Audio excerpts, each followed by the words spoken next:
I'm back, y'all. What's up? How's it going?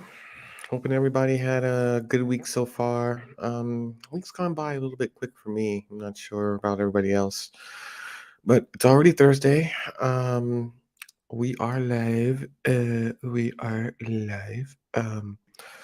We can go ahead and paste the stream access real quick in the chat.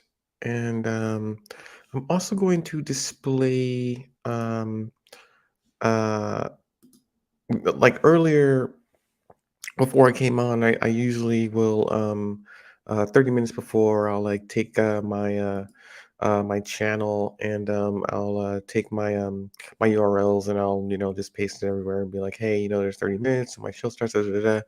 But I forgot to do that today because I was doing something different. I'm actually getting ready to um, uh, prepare for hosting a small gathering this weekend, Friday and Saturday, after hours and stuff like that. So I had to run around and do and pull those errands, right? But Uh, I don't get like my room keys or anything till tomorrow. So, um, that's what I was doing earlier, just making sure. And then I had to send out the announcement saying, "Hey, we're gonna have uh we're going to have uh um a hotel party on such and such." So, um I had to make sure to do that. So, it's kind of weird. But anyway, um hoping everybody had a pretty good week. So I had an interesting week, and I had an interesting thought. I'm on in interracial dating. So I've been dating for I want to say what am I 41 now? So 30 years. Let's just say that 30 years because um one of my first girlfriends was this girl, Maria, on the south side of San Antonio, that went to my school. We were in the same middle school, and not middle school, elementary school. Let me correct myself. Both in elementary school. I'm not sure why. She was my actual upstairs neighbor, right? So that's kind of interesting. And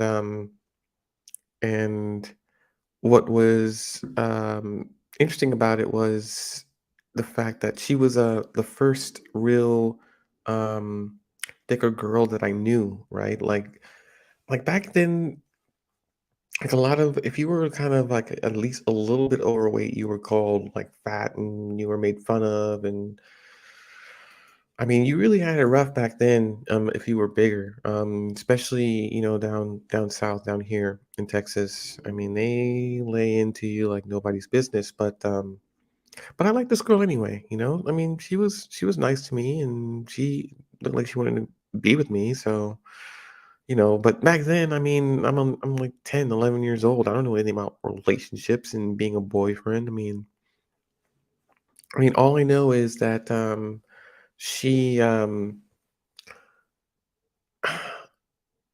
She likes making out a lot. That was her thing. I mean, that was our thing. We just every time we would have some alone time, we would just wound up like making out, like just smooching, French kissing or whatever. I'd get to like second base, right? That's I mean, back then that was a big deal, second base, like feeling her up. I mean, I'm reminiscing, but I mean, you have butterflies in your tummy while you're doing it, so it's not. I mean, it's novel, right? It's new. It's exciting. It's something you're really not even supposed to be engaged in for the most part, right? So, at least pretty much that's what your parents tell you. When you're coming up, stay away from the girls. Don't want to, impregnate girls or something like that. we're always taught these things, you know? Okay, let me type this out real quick.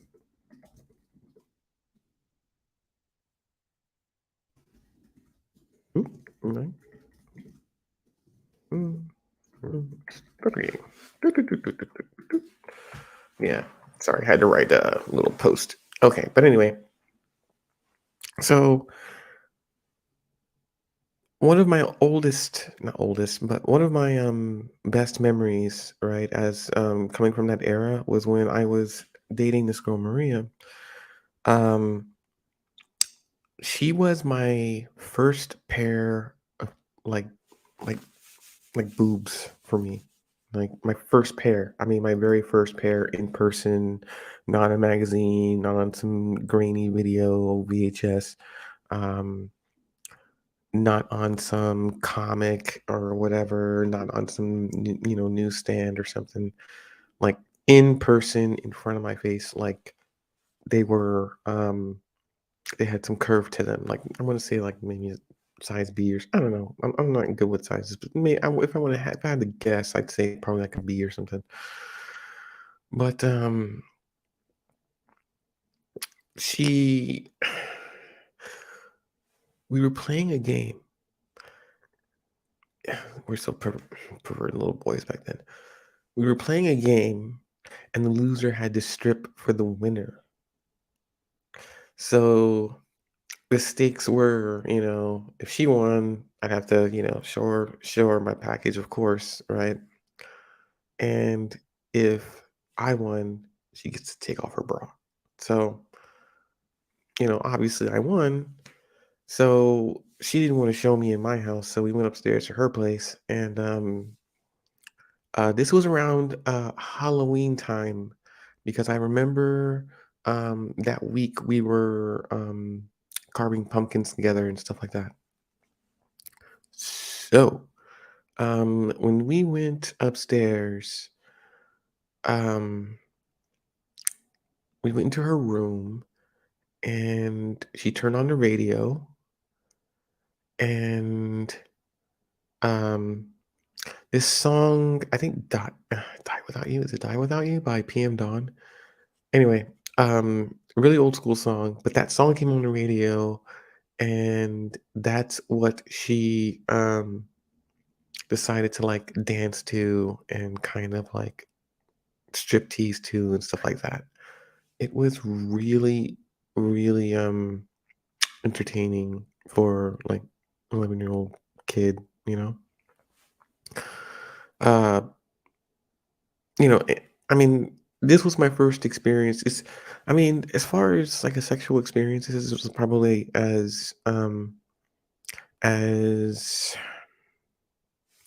forward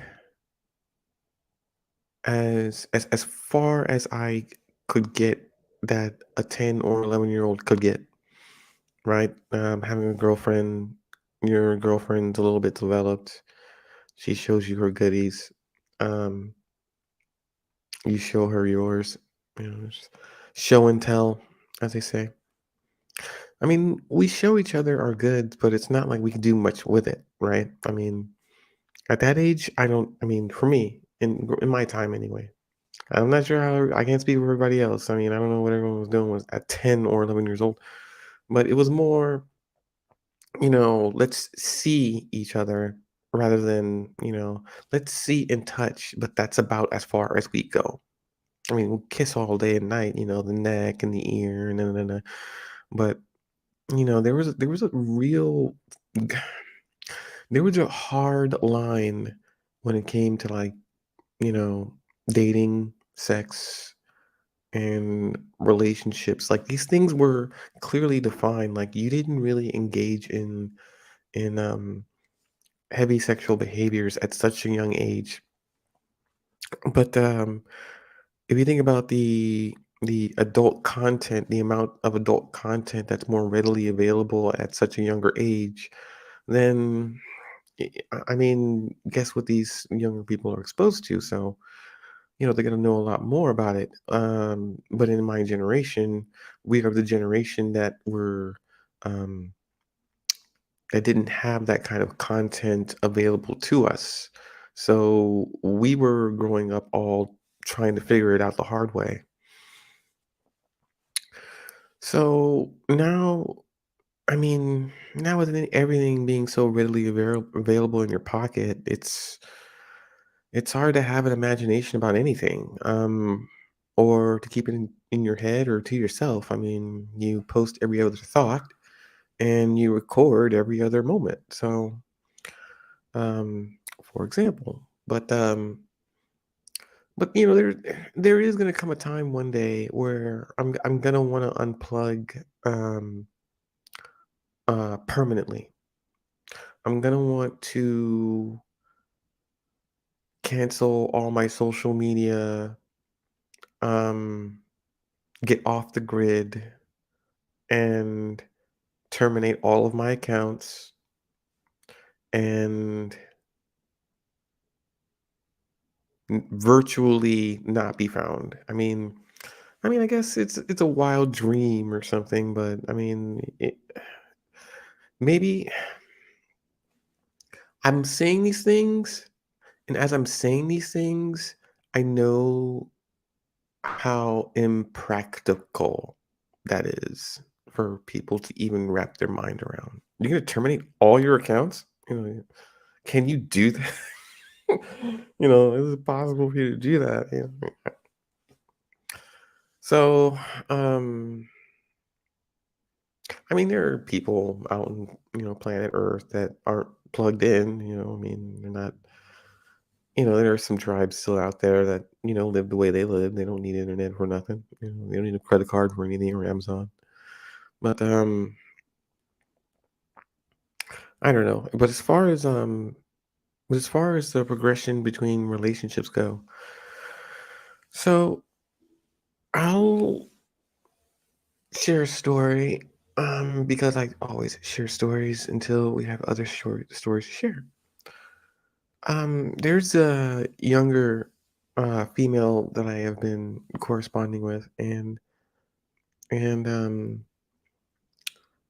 I get kind of nervous about not about mentioning it, but about well, yeah, about mentioning it, but about bringing it up as a topic, only because in when you're looking for an ideal mate to date or maybe long term, um, an older man is looking for someone his age or younger. We really don't look for women older than we are unless um, maybe it's sex or something.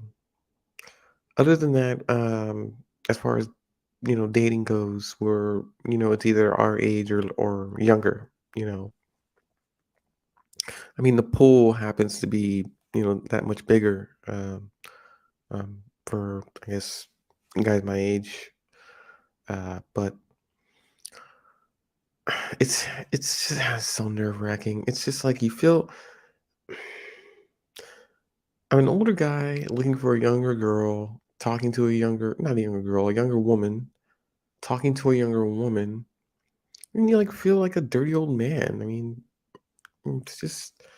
They come up with that term for a reason, they come up with the term to shame old men for dating younger women, while they come up with the word cougar to describe an older woman dating or with a younger man. So, maybe I just need to, maybe that's what it is. Like it doesn't matter, women get what they want when it comes to dating younger men, but when it comes to men getting what we want, it's like, well, no, you know, stay in your lane, stay over here, and it's kind of whack, but it is what it is. But anyway, back on topic. So I'm finding these younger women kind of intimidating because I don't really think I'm gonna have much in common with them. So I kind of tend to blow them over, pass them by, and maybe a wink and a nod and a hello, but never really a serious intellectual engagement or any kind of conversational banter. So I've actually did that tonight for the first time, and I found that we had some things in common, which was amazing for the age gap. I found that um, we both share similar hobbies as far as um, I'm gonna say hookup culture or sexual encounters or however you want to phrase it or interpret it. We also share a similar interest in um, like exhibitionism. There's a hint of that. There might be some things that we have in common as well, but I guess I'm just shockingly surprised, only because I come from a completely different generation and era and uh, school of thinking. I was here before you know you and all this other stuff we're here, and it's just kind of I don't know.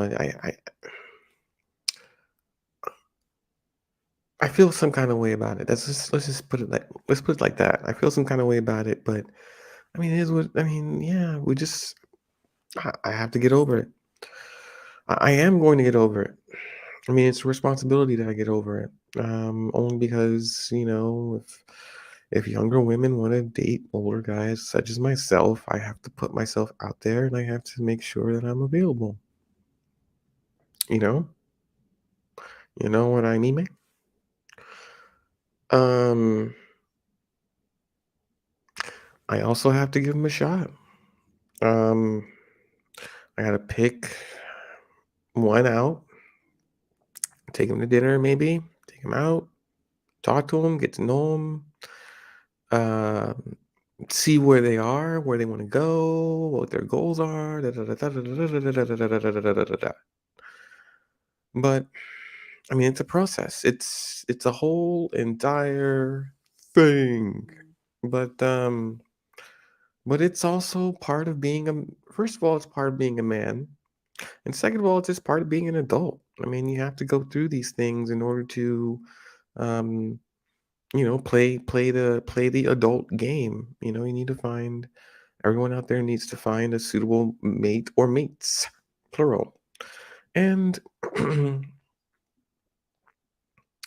what I was thinking to myself about dating, when you're with someone exclusively, right? I think the problem with dating is that when I mean, infatuation's one thing, but when you fall, in love with someone, you're gonna be dating them exclusively, and i- that has some kind of it can, the ideal situation is that time spans forever, right?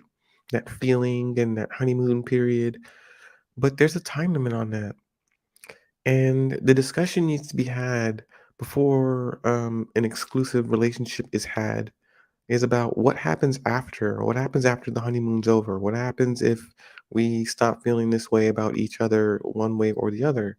What then? What should we do then? What is the game plan then? And I think there's when people get in their feelings, they tend to think less. So um, not a lot of forethought is put into a person's actions, and a person's actions can have consequences, and those consequences can be oh so everlasting. So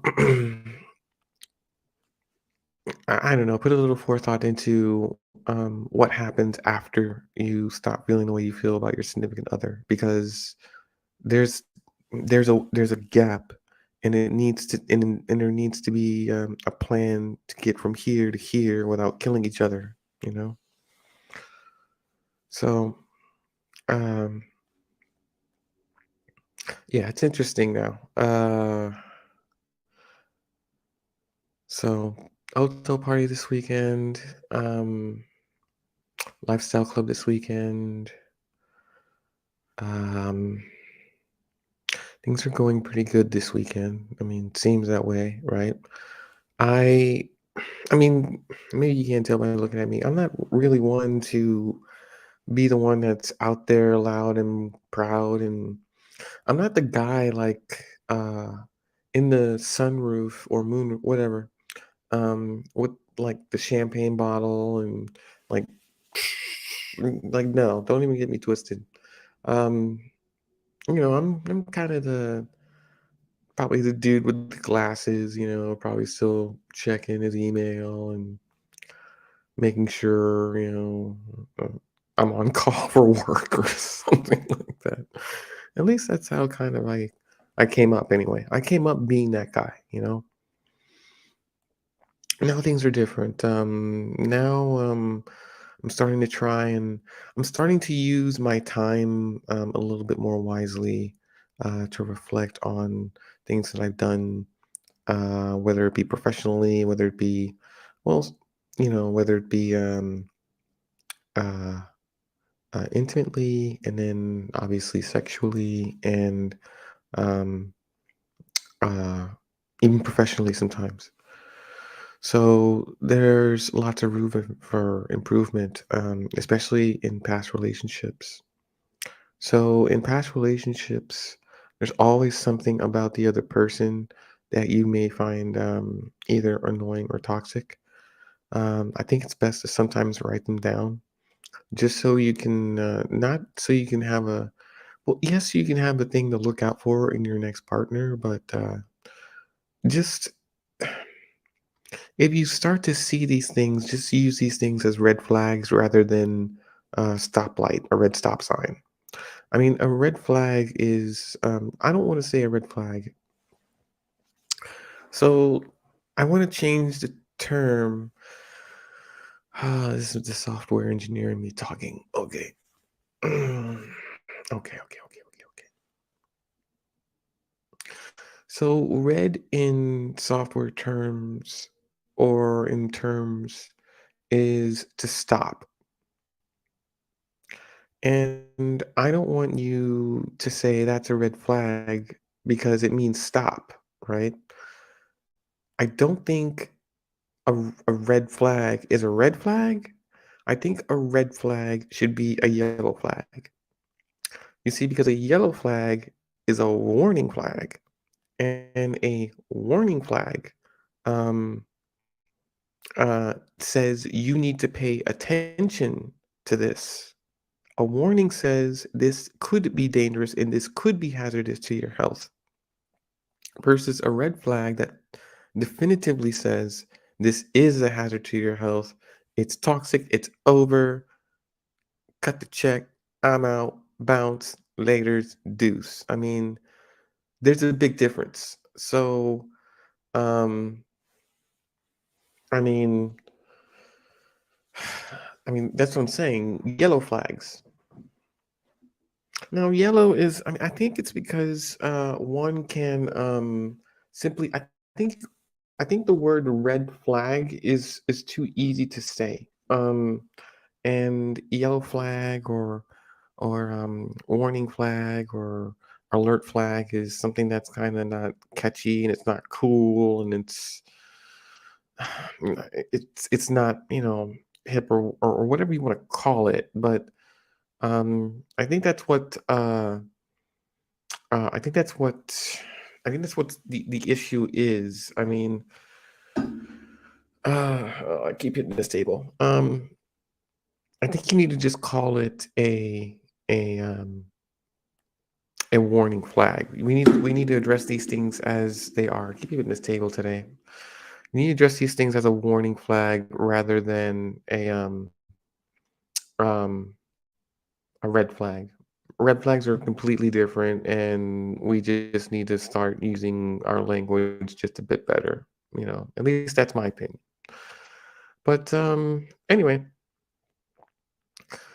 uh, so I had a good time last weekend. Um, I had time to reflect, and so did the women I had fun with, and um,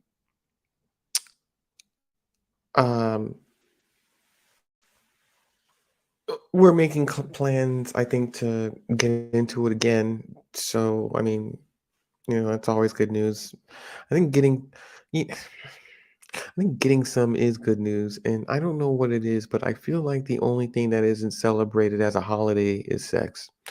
And I think there should be like a national like getting some day or something. I don't know, maybe like the maybe June 9th, which is like 69.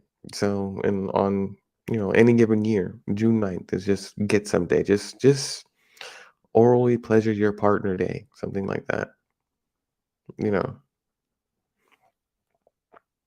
Anyway, besides that, so in dating, like I think of course, we mentioned things like in some other episodes, but dating isn't easy, especially if it's someone of a different culture, because like I remember talking about on the last episode, you're gonna get it from both sides of the family, and sometimes they don't approve, and uh, you can get the most messed up, scornful looks from some of the closest people in your life. So, you can lose friends. You can, I don't know, man. I mean, some people can lose respect for you. I mean, it can get really serious if people pass so much judgment just because you've decided to step out and um, find someone that you really click with and you really like, and because of they're of a different culture, you're gonna have problems, and these problems are just gonna follow you around. So a lot of dynamics there, but like, because if two people are really into each other, they're gonna work it out. They're gonna work it out. It's not gonna be something that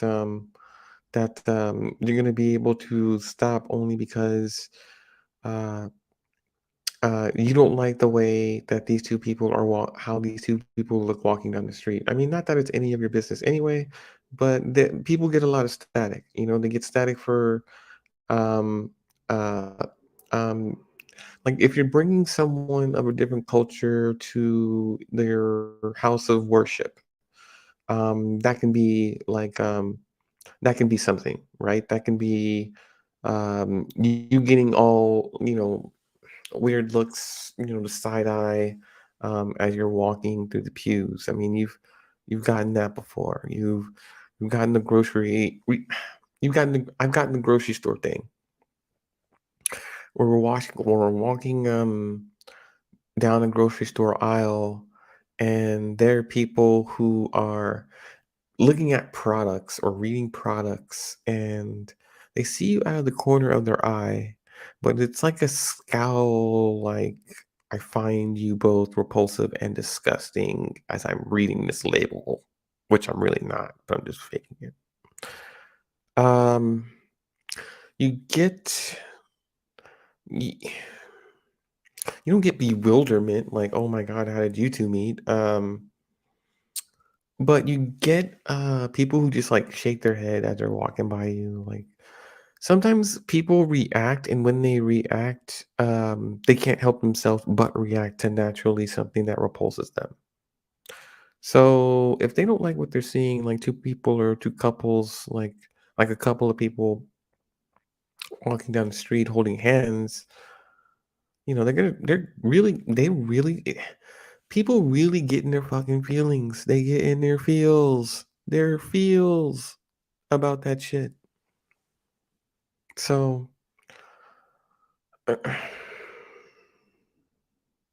but they'll live with it anyway. Now I'm in the city, San Antonio, right?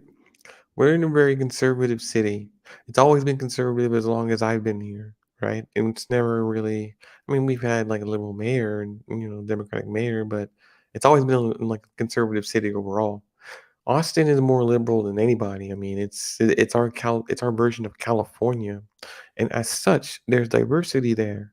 And there's a lot of and I went to Marley Fest uh um 420 festival, I think in 2011, and the couples that I saw there, the interracial couples that I saw there, the amount of interracial couples that I saw there, um, was I I don't know what word to describe it, but it was it was normalized. How about that? Like dating back then, like in Austin, interracial dating in Austin is very much normalized. There doesn't seem to be any shade. There doesn't seem to be any problems. And when something is normalized, I mean, it's a real okay. So for me, think about it. I said I come from San Antonio, which is a conservative city. I'm going to a liberal city that I don't live in. So it's a culture shock. It's a real like taken aback, like, oh, what the fuck? This is every other couple. So yeah, it's it's not scary. It's just shocking. But I mean, I think that I mean, because in my dating world, I mean, please, I'm an interracial dater and have been all my whole life, but I just never seen it out in the open as much as I see it in Austin. So, um, probably need to move there. But besides the point, actually, I've been trying to move to Austin for the last like 15 years, but no one ever calls me or takes me seriously, so that's why I haven't moved there yet. But I mean, now I can kind of work from anywhere, so I might as well, look into it as a real option. But the dating market's changed now. Everything is usually online. I mean, your pizza, your coffee, your movies, everything's online. And I still do miss running into people in the street or going back. Here's how like it used to work. Am I gonna do this again? I'm gonna do this again already. Back in my day, you used to run into the same person when you go out, and then you used to talk to them, small conversation, and then one day w- you ask the big question, which is, do you want to have dinner? Or do you want to go out sometime? Or do you want to grab a drink or something very, very, very simple? I mean, shooting your shot back then took time. In my era, it took time. You had to actually know a little bit about somebody before you asked them to join you for something. Their name, maybe what they like to do, um, their age, whether they have kids or not, or if they're in school. I mean, you knew these things before you got and built the courage to approach them and ask them out to dinner or for a drink. At least back in my day. I mean, now you can walk into a mall. Well, maybe back then too. Like back then in a mall, a man, like our teenage guys would pride ourselves in asking women for the phone numbers. Like, if you can get 10 numbers or if you can get 5 phone numbers, like, that's how you knew you were, like, the man. That's how you knew that's this is how men this is a men's competition, and this is how men compete with each other is by how getting women's phone numbers or phone contact information. Like, "Man, I got more numbers than you. Man, I'll pull no more numbers." I remember arguing the argument used to be, "Yo, man, I get, like, mad numbers. I get more numbers than you do." I can go to the mall right now. We can go to the mall right now, and I'm pulling all these numbers. So, I remember that used to be the shit talking back then, right? My how look where we are now. I mean, it's just it's crazy. But the approach, back then you had to work on your approach. You had to learn how to talk to women. You had to know how to approach them. You had to. look at them, you had to know them, you had to get to know them, you had to have some balls and show them too. Um, but, e but in my day, again, my day,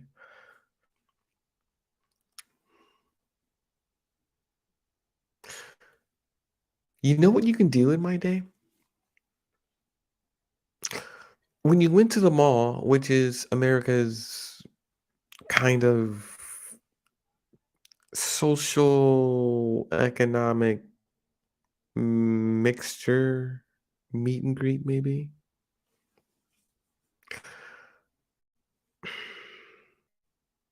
you can ask a girl out and ask her like, "Hey, you wanna, like, get something to eat at the food court?" She can, and most likely say yes, walk with you to the food court, stand in line, wait for you to get something to eat, or if you're gonna go to the same place or if you're gonna go to different places, get your food, find a chair, a seat, sit down, eat, and talk. These are one of the simplest things that any guy can do at any given time at any mall in America. And I think that a lot of young men need to practice these dynamics because it can cost less than $10 to buy a girl, um, I don't know, whatever she wants to eat. Maybe $20, 15 to $20. I know about inflation, so save it. But yeah, so back in my day, yes, you could like literally take a girl out right then and there at the mall and buy her something to eat, maybe talk, and then maybe get her number and see where things went from there. Now, fast forward till today, hey, what's your Instagram or however it is they're doing it. I mean, what's your username? What's your Snapchat or what's your Snapchat code? Gotcha. Um, and yeah,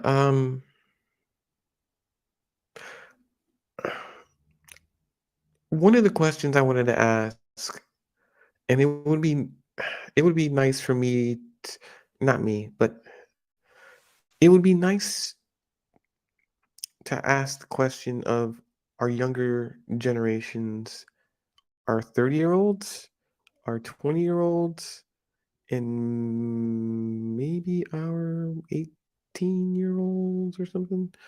Maybe, I don't know. Maybe not. Maybe we'll stick to like 20 and above. 20-year-olds, 30-year-olds should be enough. Um, Maybe talk to them about their dating pool and their experiences and whether or not they think interracial dating is a big deal. How often are they seeing it in their environment? Have they always grown up thinking that dating interracially and culture mixing is okay? Have they ever received static for choosing or selecting someone that wasn't within their homogenous uh, racial orientation? Have they ever uh, Are there experiences where the person that you want to be with is of another culture or is of another race and you just never said anything or you never did anything?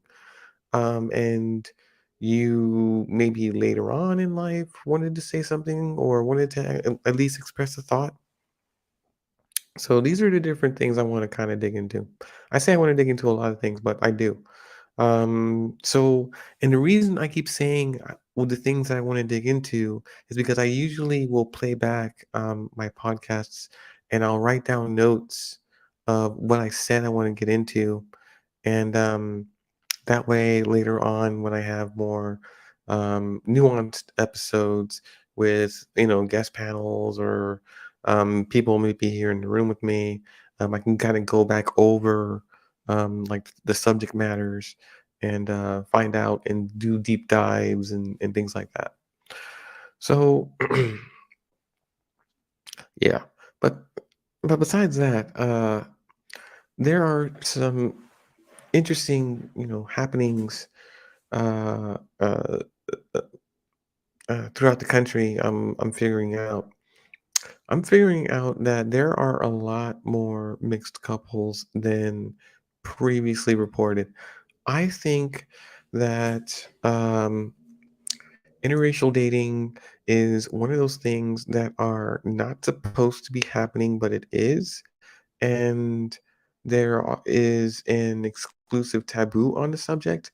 I think that in most cultures, when we're talking about interracial dating, mum's the word. You're not supposed to talk about it.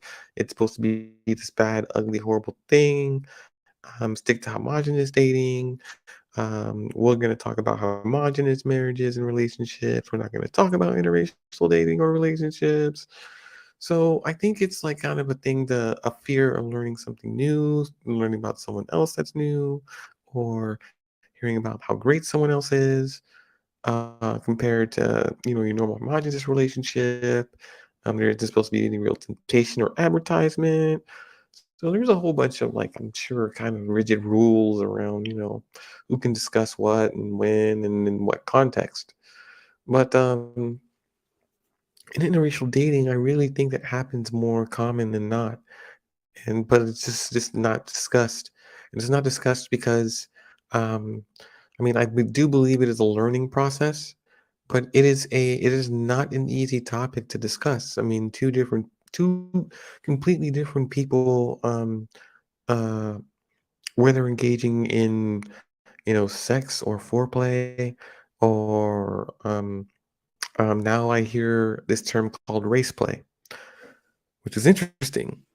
So now with race play, behind the behind the safety of one's bedroom, you can pull out stereotypical ideas of one another and play to that as role play.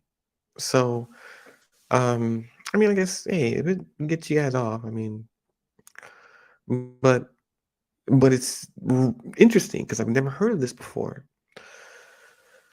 Um, I mean, maybe recently within the 4 5 years, I've heard of like race play, but it's mostly someone who's like of ethnic background that can sometimes be engaging in that in some weird way or another. Um, I've noted. I'm not going to name names, but yeah, I've noticed Eastern or Middle Eastern cultures are starting to get into um, more pleasurable sexual acts. And I mean, I think it's a good thing. I think it's a liberating thing. I think that women from the eastern part of the hemisphere need to engage in um, sensual sex practices. They need to know that how important their orgasm is, and they need to know that there are men that are willing to please them, not only orally but sexually too. And there needs to be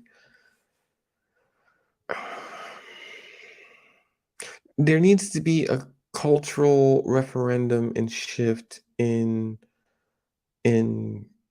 sexual intercourse and play. And I'll keep preaching it because I think it's true. A lot of people who aren't getting any right now, or who, excuse me, or stand on some principle of not getting any right now, are truly unhappy. You can't be sexually frustrated and happy.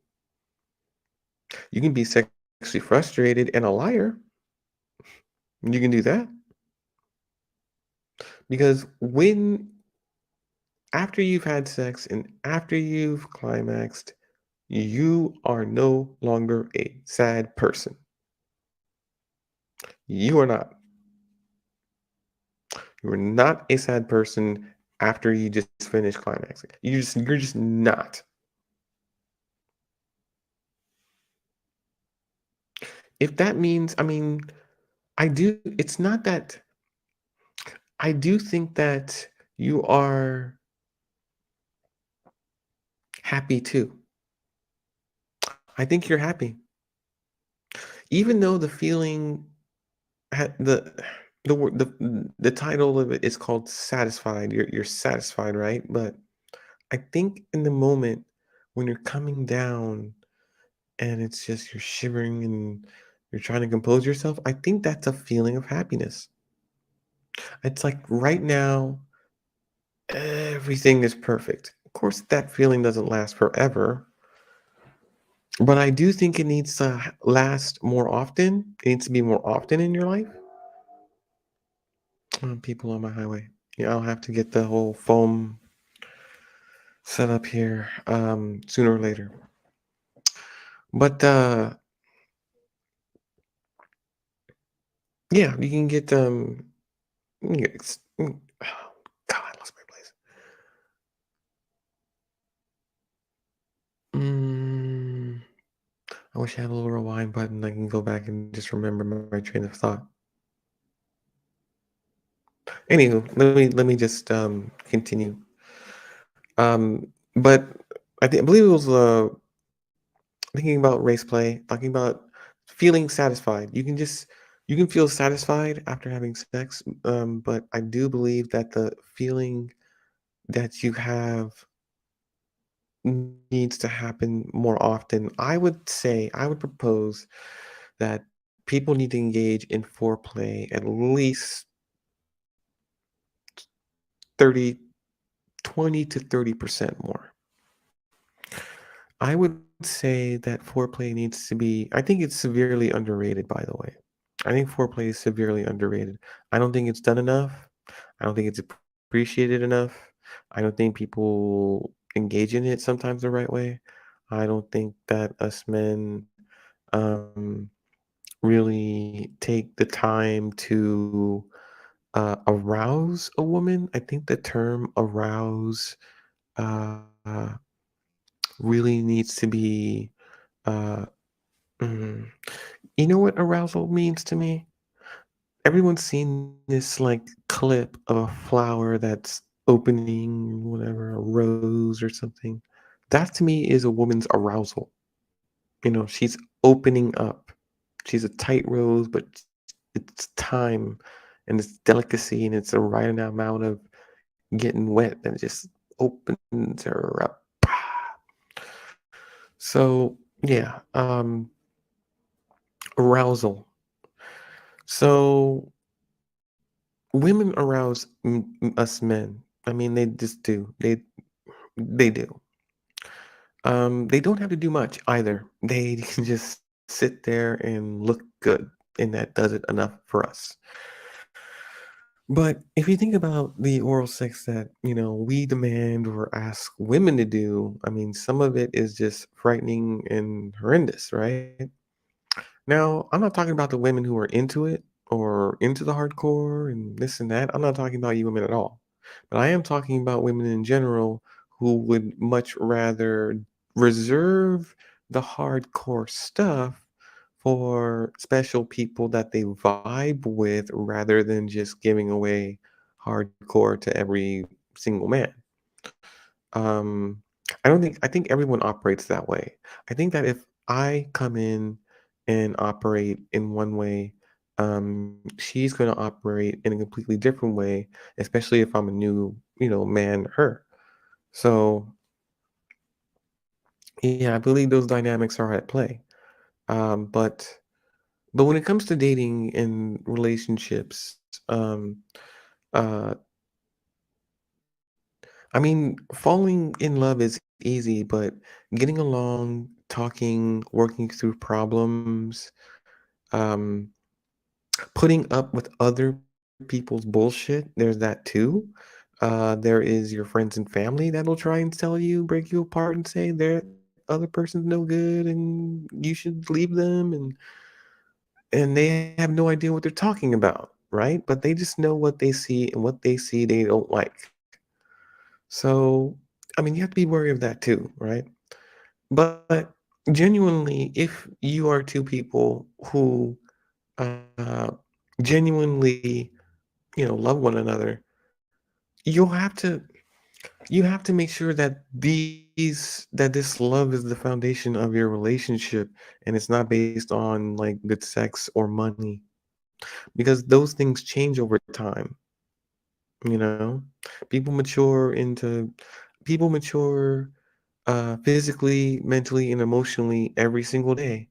So the person you were, yesterday is long gone. And the person you are now isn't going to be the same person that you wake up to be the next day. You would have learned something then. You would have grown a little bit then. At least I hope you would have. No one stays the same. But I'm still growing, I'm still learning. But one thing I started learning about women is knowing that they seek pleasure. They seek to be pleased. And my responsibility as a man is to please a woman, sexually until until she is satisfied or more than satisfied.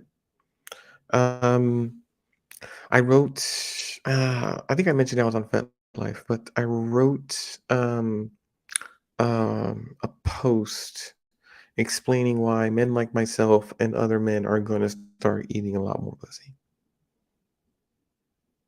Yeah.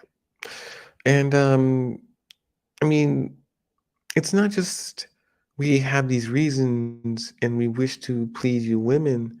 It's just that in our age, we understand pleasure with a lot more nuance than we did 20 years ago. 20 years ago, I may have wanted to get a nut. I may have wanted to get my rocks off. I may have wanted to just hit it, quit it. But now that I'm in, 41, um, it's different now. It's more of a gift to you, like as women. Like as women in the bedroom, I am here to make sure that you are the most important thing in front of me. And I am going to make you feel so fucking incredible, because if I don't, you don't need to beat me or spank me or mistress me or anything like that. That's gonna weigh heavily on my conscience. That's gonna disappoint me, like as a good lover, you know. So I strive to do my best, because not because I want a bunch of likes in a 5-star review, but but it is out of a sense of duty. Um, like this is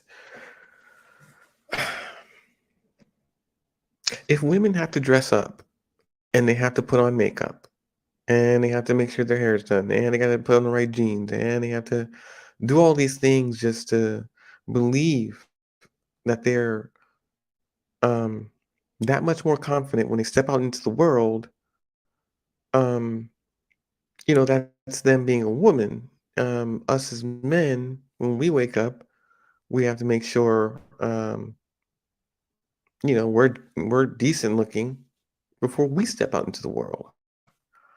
So even though we both have different roles to play, right? Like a woman is going to be able to, like, I believe a woman has the unique ability to make a man feel like a man. And if a woman chose if a woman chose to exert her femininity, she would pass on to me my masculinity. And in that kind of energy exchange, um, she can give me what I need to be that much more confident when I go out into the world. Not that I need her and dependent on her and cannot live without her, but it's just an added bonus. Um, I mean, at this point, nothing hurts, right? But I just think that, yeah, yeah, yeah. I mean, it is what it is. But yeah, I mean, sex, cultural relationships, complications, um, it's all a part of the dating dynamic. But y- y- you got to rough through it. I think that, like I said, the forbidden fruit aspect as well um, makes the sex more interesting. The the static is never a good thing, but I mean, first of all, it gives you something to talk about. But second of all, I mean, I think that if two people can walk down the street and be of different nationalities and racial ethnicities without getting like hated on, we're gonna come to a point where that's the norm in everywhere at all times in society rather than just one city over here somewhere, you know? I mean, it's coming faster than the future is always coming faster than you think. It just is. But anyway, I know I kind of went off a tangent, but my point was that I think oral sex, which is severely underrated, needs to be utilized more. I think men need to be doing it more, a whole lot more, and women should be willing to at least do it. Now I know there's a whole bunch of you women out there saying, "Well, what? Not me." But there are a class of women that feel like they owe men absolutely nothing in the bedroom. So that's who that's for. That's who that message was, catered towards. But my hope is that through our dialogue and discussions that we will come to some sort of arrangement where we can agree that these principles can most likely be found in homogenous relationships, and these principles are found in interracial relationships. I think it's rough because if you think about an argument between two people of different cultures, like one person will start speaking that shit that the other person don't understand.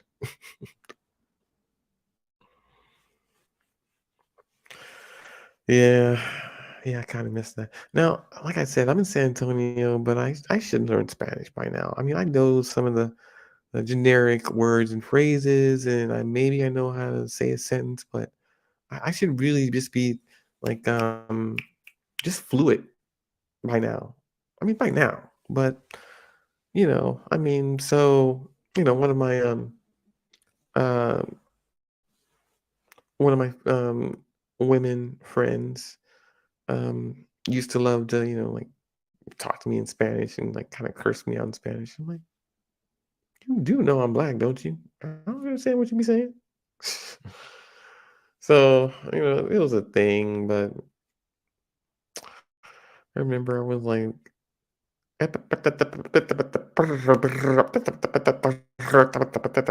yeah, my ass.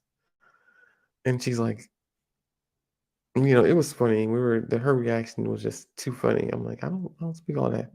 I don't know anything about that. But anyway, you do stupid stuff back then. I thought it was funny. Uh, this weekend is gonna be packed full of, oh, I don't know. Oh, I don't know, but you might want to close your eyes, don't you know? Yeah, yeah, you might not want to see this. No, no, no, no, no, no, no, no, no, no, no, no, no, no, no, no. No. A woman came in from Minnesota. But anyway, I'm starting to open up and talk to more people. So um, my hope is to do that and have more stories, interesting stories to share with you all. I'm probably going to start writing some of these stories down too. And then after I write them down, I'll read them to you and maybe get more feedback from you guys. All right. See you next time.